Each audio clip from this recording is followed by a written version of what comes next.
My name is Jake.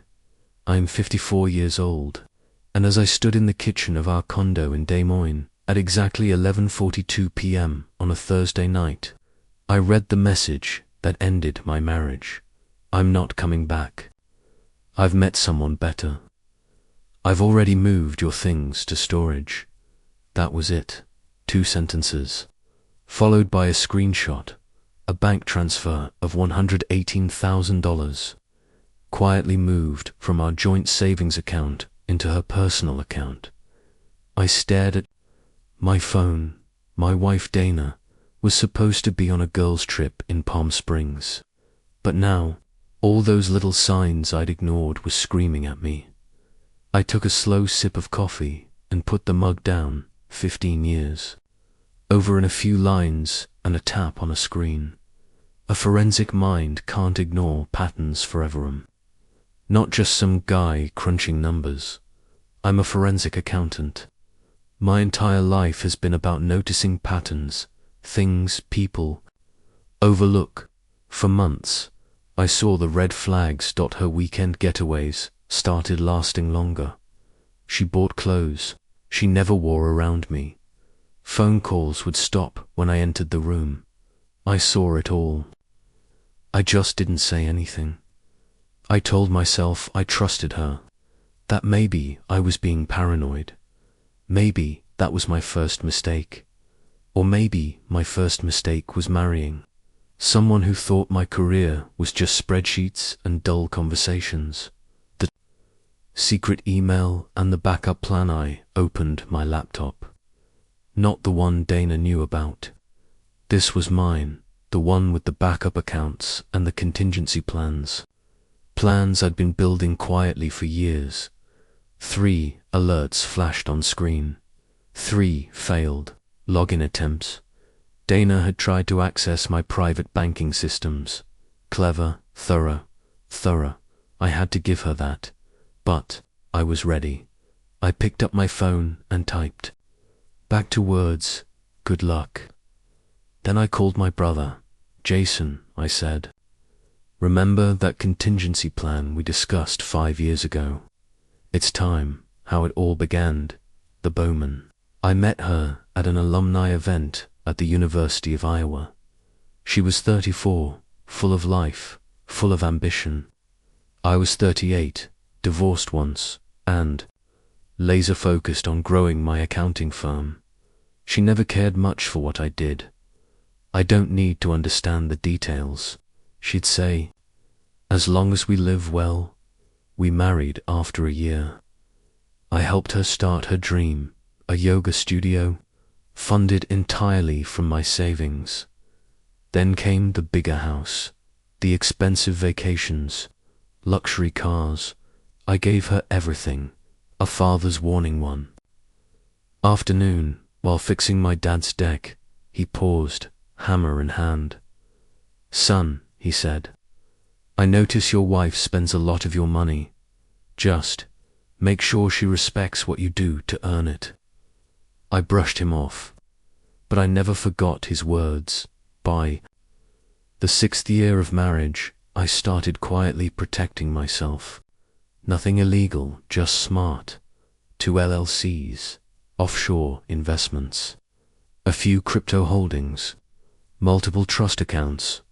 Dana only knew about the joint accounts, and that was intentional.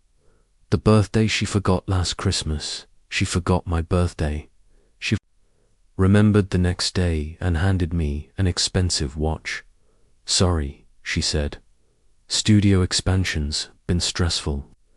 That night, I finalized my contingency plan. The signs were all there. I just hadn't wanted to see the full picture. Activating the escape protocol, the next morning, I got up like nothing happened, made coffee. Habit is funny like that.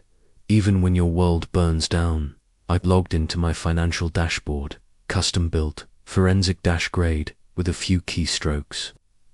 I triggered the escape protocol Jason and I had designed, froze all joint accounts and credit cards, flagged the $118,000 transfer as potential fraud, sent a detailed report to my attorney. Then I called my mum. "Dana left me," I said. "I'm sorry," she replied softly. "But I can't say I'm surprised. It's time to protect what's mine." The storage locker on. Hour later, my phone lit up. Dana was calling. I let it ring. 10 calls, then a text. "What the hell did you do? The money's gone. My AR cards don't work." I didn't reply. Instead, I drove to the storage locker address she'd sent, the one where she said she moved my things. Inside, 2 boxes, some clothes, my old laptop, gone were the family photos, my father's watch, books, memories. That's when something shifted inside me. This wasn't just betrayal, it was erasure. She had tried to wipe me clean from my own life, and I wasn't going to let that happen. I left the storage facility, carrying the 2 boxes she left me with, clothes and a laptop. Not even a framed picture, not even a note she'd discarded. Me like a receipt from a store she no longer shopped at. I stopped at a coffee shop and opened the laptop. If Dana thought I was going to sit and wallow, she forgot who she married. I'm a forensic accountant. My world is built on finding what others try to hide. The trail of Trey Harm and I ran a scan through licensed financial investigation tools. Tools not available to the average person, but I had access. Within minutes, I had everything on Trey Harmon, the so-called someone better. He had been popping up on Dana's Instagram for months. Yoga retreats, green juice selfies, motivational quotes. Now he was more than a photo. He was a problem, what I found. 3 maxed out business credit, cards a liaise on a gym he couldn't afford. Daycar loan, co-signed by Dana. Just 2 months ago, I closed the laptop, so that's where the money was going. She wasn't just leaving me, she was funding him. Back to business Monday morning. I walked into the office like it was any other day. My assistant, Valerie, looked startled. "Leonard, I thought you'd be taking some time off." "Dana's been calling, says it's urgent." I nodded. "If she calls again, direct her to my attorney." Before noon, Dana escalated and showed up at the building. The receptionist buzzed my line, "Your wife is here, and she's not leaving." I took a breath, straightened my tie, and stepped into the lobby. There she stood, polished, practiced smile, yoga outfit perfectly coordinated. The image of calm confidence. "Leonard," she said brightly, "there's been a big misunderstanding." "The bank, there's no misunderstanding," I cut in quietly. "You transferred funds from a joint account without my consent." The bank flagged it as fraud. Her smile faltered for the first time. "But I'm your wife, my soon-to-be ex-wife, who emptied our account while on a fake trip and told me over text that she's found someone new." She leaned in, hissing through clenched teeth. "You can't do this. I've already put down deposits. Trey and I have. I know exactly what you and Trey have," I said. Her expression turned cold. "I'll fight you. I'm entitled to half of everything." I stared at her. "Half of what you know about. Sure, but you seem to think that's everything." Confusion flickered in her eyes. "What are you talking about?" "You'll find out in discovery." Then I turned and walked away. A threat with no teeth. By the afternoon, my attorney received an email from Dana's freshly hired lawyer. It demanded immediate access to my financials. It threatened to expose irregularities in my accounting. Scare tactic, and a sloppy one. I forwarded it to my lawyer with one line: "Proceed as planned." The gloves were off. The court of public opinion that night. My phone buzzed with texts from mutual friends. Why are you being so harsh, Leonard? Dana says you're trying to destroy her life. Can't you work it out? Not one person asked where Dana had been the past week, who she'd been with, why she took $118,000 behind my back. I didn't reply. Instead, I went to the gym. Not Dana's studio, not Trey's flashy fitness club, my gym, the one I'd gone to for years. I lifted weights until my arms trembled. Let the stress flow out with every rep. Then I drove back to my hotel.com and ready for the next move. The smoking gun 3 days later. My attorney called. We found something interesting, she said. Turns out Dana had been siphoning money for over a year. Small transfers at first, then larger ones, mostly to her personal savings. But a large chunk, to a business account under the name Harmon Fitness LLC, almost $80,000. I hung up and stared at the wall. So this wasn't spontaneous. It wasn't emotional. It was planned, strategic, cold. She'd been preparing for this, funding her exit and his future with my money. The threat that backfired that night. A text came from an unknown number. You need to back off. Dana deserves better. Don't make this uglier than it needs to be. Trey Harmon. He was getting brave now. I decided it was time to pay my brother a visit. The digital counterattack chip's on. My brother is a cybersecurity expert. Perfect complement to my own financial expertise. We've worked together before, but never on something this personal. I need everything you can find on Harmon Fitness LLC, I said. Legally, you sure? Legal channels only. Just connecting dots faster than they can. 3 hours later, Jason had the full picture. Trey's gym, drowning in debt, social media, fake success, equipment, used as collateral on a $175,000 loan. Who co-signed? Dana. But it gets worse. Look at this, Jason said, pointing at his screen. She used your marital status to get the loan. The terms are based on your joint assets. I sat back. She put my name on the line without my knowledge. Exactly 3 credit cards, a car lease, the new gym rental, all based on your finances. Outside, kids played in the yard. Innocent, unaware of the mess adults make. She has no idea what she's done, I said, and neither does he. The next morning, I met with my attorney and showed her everything. The forged signatures, the unauthorized use of marital assets, the mounting debts from Trey's failing business. I want to move fast, I told her, before they realize what's coming. She nodded, already organizing documents. We'll file for emergency asset protection today. The loan fraud alone is enough to freeze everything. That afternoon, the motion was filed. Every joint asset Dana thought she controlled, locked, face to face with Trey Harmon.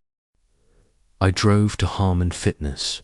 Sleek, flashy, fake motivational quotes on the walls. Dana's face in promotional posters. Trey's smile plastered across everything.